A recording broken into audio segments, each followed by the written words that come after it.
Bulletin की शुरुआत करेंगे फटाफट अंदाज में।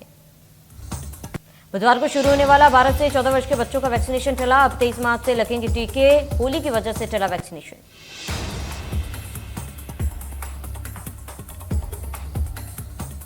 देश भर में आज 12 से 14 साल की उम्र के बच्चों को कोरोना वायरस की वैक्सीन लगाई जाएगी। केंद्र सरकार ने ऐलान किया था कि 16 मार्च से 12 से 13 और 13 से 14 साल की उम्र वाले बच्चों को कोरोना का टीका लगाया जाएगा। केंद्र सरकार ने गाइडलाइंस भी जारी कर दी है। वहीं राज्यों में बच्चों को वैक्सीन लगाने के लिए तैयारियां लगभग पूरी कर ली गई। केंद्र सरकार ने राज्यों से निर्धारित केंद्र पर कोविड-19 टीकाकरण सत्र आयोजित करने और टीका लगाने वाले स्वास्थ्यकर्मियों को प्रशिक्षण देने को कहा। 12 से 14 आयु वर्ग के लाभार्थियों को केवल हैदराबाद के बायोलॉजिकल ई की ओर से विकसित कोर्बीवैक्स कोरोना वैक्सीन ही लगाई जाएगी। रायपुर में 12 साल वाले किशोरों को लगेगा कोरोना का वैक्सीन। जिला अस्पतालों से होगी टीकाकरण की शुरुआत। बच्चों को लगाई जाएगी कोर्बी वैक्सीन और नई वैक्सीन के चलते ही सीमित जगहों से होगी शुरुआत।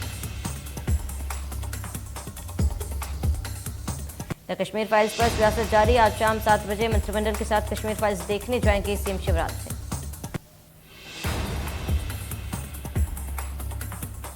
मध्य प्रदेश में 25 अप्रैल के बाद ही होंगे पंचायत चुनाव। नए परिसीमन के आधार पर बनेगी वोटर लिस्ट। राज्य निर्वाचन आयोग ने वोटर लिस्ट बनाने के लिए दिए निर्देश।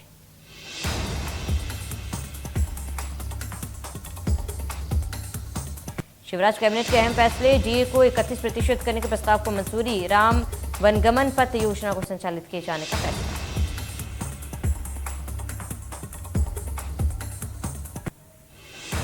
हिजाब पर पाबंदी के खिलाफ आई कर्नाटक हाईकोर्ट के फैसले के बाद मुस्लिम छात्राओं ने परीक्षा का बॉयकॉट किया। अपील करने वाली लड़कियां बोली यह अन्याय है।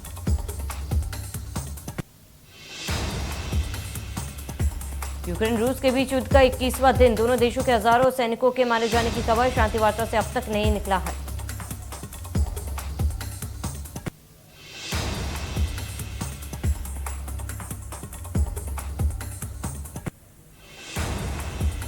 खैरागढ़ उपचुनाव को लेकर कांग्रेस चुनाव समिति की बैठक खत्म हो गई है, जिसमें चुनाव की रणनीति और प्रत्याशियों को लेकर चर्चा हुई। बैठक से बाहर निकलते ही सीएम भूपेश बघेल ने बताया कि बैठक में उपचुनाव जीतने को लेकर रणनीति भी बनाई गई। 7 नामों पर बहुत गंभीरता से विचार किया गया। उन्होंने कहा कि प्रत्याशियों को लेकर अंतिम फैसला हाईकमान ही करेगा।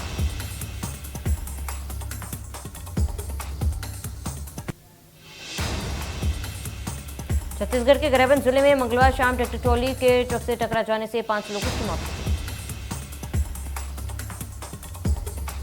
हादसा गरियाबंद से करीब 8 किलोमीटर दूर जोबा गांव के पास हुआ। हादसे पर छत्तीसगढ़ सीएम भूपेश ने सड़क हादसे में ग्रामीणों की मृत्यु पर गहरा दुख जताया। साथ ही गरियाबंद दुर्घटना के मृतकों और घायलों के लिए मुआवजे की घोषणा की गई। सीएम ने मृतकों के परिवार को 2 लाख रुपए और घायलों को 50-50 हजार रुपए दिए जाने की घोषणा की।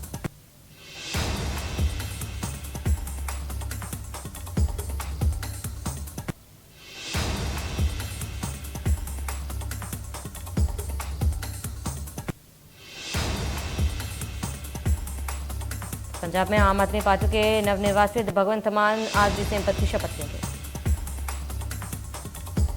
भगवंत मान ने इस शपथ ग्रहण के लिए होशियारपुर जिले में पैतृक गांव खटकड़कला को चुना है। इस कार्यक्रम में पूरे पंजाब से 3 लाख लोगों के जुटने का दावा किया गया है। शपथ ग्रहण समारोह के लिए 40 एकड़ जमीन पर बड़ा पंडाल तैयार किया गया।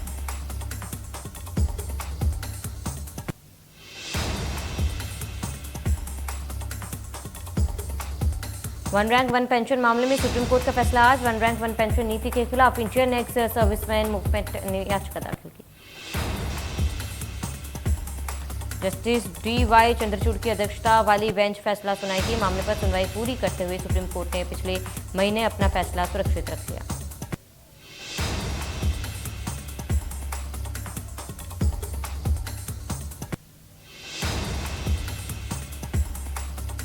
तो सप्ताह तक $100 बैरल से ऊपर रहने के बाद वैश्विक बाजारों में कच्चे तेल के दामों में आई गिरावट।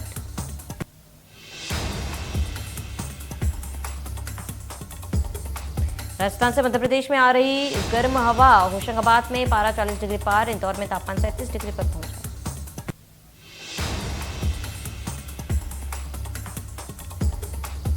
छत्तीसगढ़ में द कश्मीर फाइल्स फिल्म को लेकर सियासत तेज हो गई है। प्रदेश में बीजेपी नेता फिल्म को टैक्स फ्री का मांग कर रहे हैं।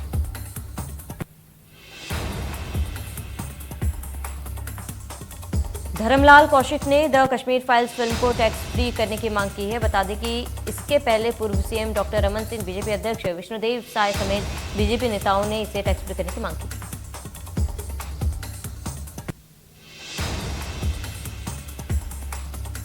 बजट में हर जोन में एम्बुलेंस सुविधा मिलेगी, जो लोगों के स्वास्थ्य सुविधाओं में मदद करेगी। 10 जोन इलाकों में डीप फ्रीजर रखा जाए। बजट में घरेलू जरूरतों के लिए भी नगर निगम काम करेगा। 80 मोहल्ला क्लिनिक शुरू किए जाएंगे।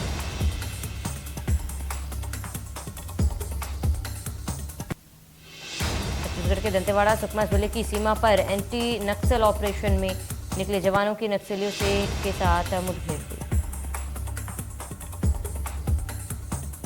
जवानों का भारी पड़ता देख नक्सली जंगल का फायदा उठाकर भाग खड़े हुए।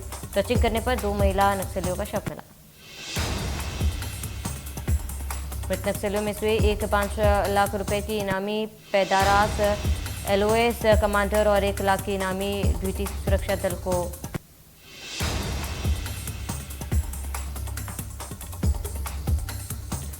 जांजगीर चांपा जिले की सारागांव पुलिस ने नशीली प्रतिबंधित टैबलेट के साथ मेडिकल दुकान संचालक को गिरफ्तार किया। आरोपी कुलदीप मेडिकल स्टोर्स की आड़ में नशीली टैबलेट बेचता था। मामले में पुलिस ने नारकोटिक्स एक्ट के तहत कार्रवाई की। पुलिस अधीक्षक डॉक्टर अभिषेक पलफल ने बताया कि मुखबिर से लगातार जानकारी मिल रही थी कि मेडिकल स्टोर संचालक की तरफ से बिना प्रिस्क्रिप्शन के नशीली टैबलेट की बिक्री हो रही है। सूचना पर पुलिस ने टीम बनाकर दबिश दी और नशीली टैबलेट के साथ संचालक को गिरफ्तार किया। मामले में एसपी पर मेडिकल संचालकों की चेतावनी दी। उन्होंने कहा कि प्रतिबंधित दवाओं को न करें संग्रहित।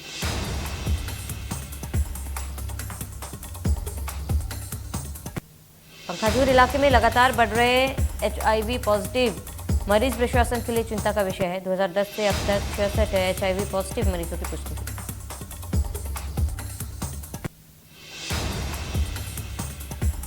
होली आने से पहले ही छत्तीसगढ़ पुलिस प्रशासन अलर्ट मोड पर है और उन्होंने हुड़दंगियों पर नकेल कसने की तैयारी शुरू कर दी। वहीं पुलिस प्रशासन ने गाइडलाइंस भी जारी किया है। गाइडलाइंस के मुताबिक होली में मुखौटा और स्प्रे को बैन कर दिया गया।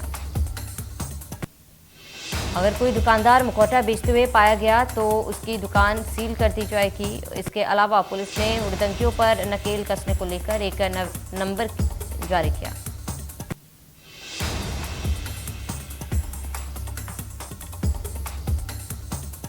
वहीं कोरिया जिले के मनेन्द्रगढ़ में इन दिनों होली का रंग जमने लगा है। रोजाना रात को लोग राजस्थान के पारंपरिक होली गीत गाते हैं। बता दें कि बसंत पंचमी के दिन से होली गीतों का गाने का सिलसिला शुरू हो जाता है और होली पर्व तक प्रति दिन रात में अलग अलग मोहल्लों में धूम कर गीत गाते हैं।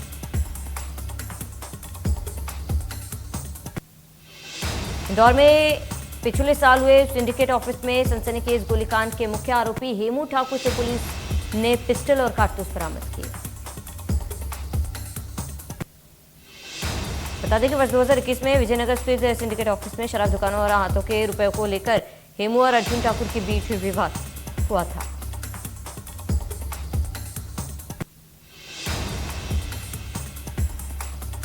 इंदौर में ई रिक्शा और मैजिक में सवारी बैठाने की बात पर चालकों में विवाद हो गया। विवाद इतना बढ़ गया कि दोनों पक्षों ने एक दूसरे पर हमला कर दिया, जिसके बाद सूचना पर पहुंचे पुलिस ने दोनों पक्षों के खिलाफ प्रकरण दर्ज कर घायलों को उपचार के लिए एमआरआई अस्पताल भेजा।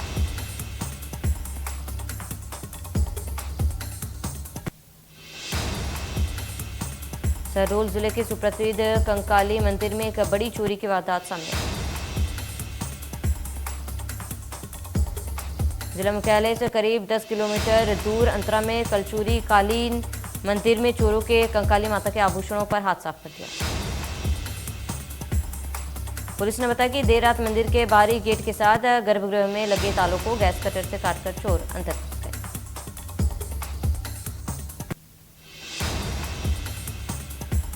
शहडोल में सिंहपुर पुलिस ने बड़ी कार्रवाई करते हुए 6 लाख के कबाड़ के साथ 2 आरोपियों को गिरफ्तार किया।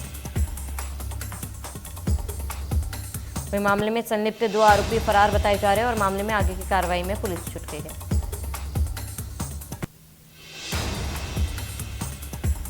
होली त्योहार को देखते हुए पुलिस कंट्रोल रूम भिलाई में 70 से अधिक सक्रिय गुंडे और बदमाशों को समझाने के लिए उनकी परेड कराई गई। वहीं पुलिस उन लोगों पर नजर रखी रही जो इस तरह की घटना में संलिप्त हो सकते हैं।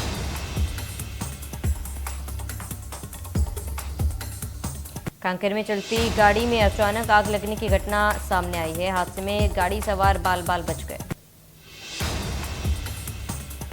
वहीं आग लगने की सूचना मिलते ही तत्काल भानु प्रतापपुर पुलिस और फायर ब्रिगेड मौके पर पहुंची। तब तक गाड़ी चलकर खाक हो चुकी थी। जानकारी के मुताबिक गाड़ी सवार रायपुर से विवाह समारोह में शामिल होने पंखाजूर गए थे, जहां से वापस लौटते समय हादसा हुआ।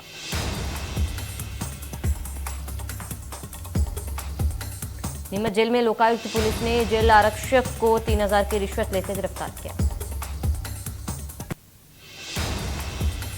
बताया जा रहा है कि जेल में बंद पति से महिला को मिलवाने के नाम पर रिश्वत मांगी गई थी। वहीं बंदी को अच्छा खाना देने और सुविधाओं के नाम पर हर महीने पैसे वसूले जा रहे थे।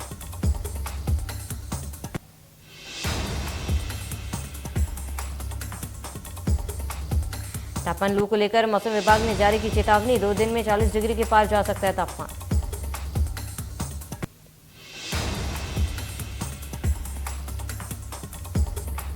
पीएम मोदी ने परिवारवाद पर जमकर हमला बोला। उन्होंने कहा कि बैठक में कश्मीरी पंडितों को लेकर बनी फिल्म कश्मीर फाइल्स का भी जिक्र हुआ। पीएम मोदी ने इस फिल्म की सराहना करते हुए कहा कि कश्मीर फाइल्स की तरह और भी बेहतरीन सिनेमा बनना चाहिए।